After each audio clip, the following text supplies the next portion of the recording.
Cetak 2 assist, Thomas Doll beri contoh ke Sintayong bagaimana cara mengoptimalkan Witan Sulaiman. Witan Sulaiman menjadi salah satu kunci kemenangan Persija Jakarta dalam laga lanjutan BRI Liga 1 2003-2024. Ia berhasil mencatatkan 2 assist. Persija Jakarta melawan Bayangkara Presisi FC Minggu 16 Juli 2023. Pertandingan ini berakhir dengan kemenangan telak tim Macan Kemayoran. Tim asuhan Thomas Doll berhasil melumat Bayangkara Presisi dengan skor 4-1. Awalnya Christian Hendrik membawa The Guardians unggul, tapi mampu dibalas oleh Rico Simanjuntak, Akbar Arjunsyah, serta Blaise Marco Simic. Menariknya dalam pertandingan ini, Witan Sulaiman tampil impresif. Ia berhasil menyumbangkan 2 assist dalam kemenangan Macan Kemayoran.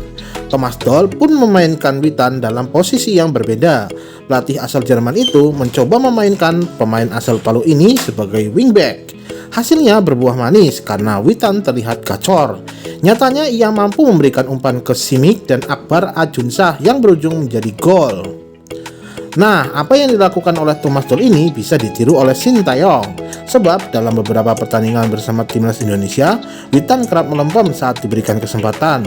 Jika mendapatkan panggilan lagi, tidak ada salahnya Sintayong mencoba Witan sebagai wingback demi mengoptimalkan performanya di timnas Indonesia.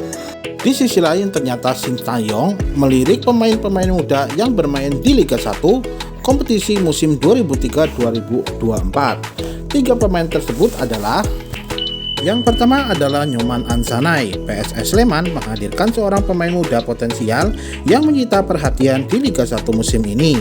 Bukan Hoki Caraka, namun pemain yang dimaksud adalah Nyoman Ansanai. Bek kanan andalan Laskar Sembada ini tampil cukup konsisten di 3 laga awal Liga 1 musim 2003-2024 ini. Penampilan apiknya tersebut dinilai bisa memberikan nuansa baru terhadap gaya bermain yang diperagakan oleh Sintayong.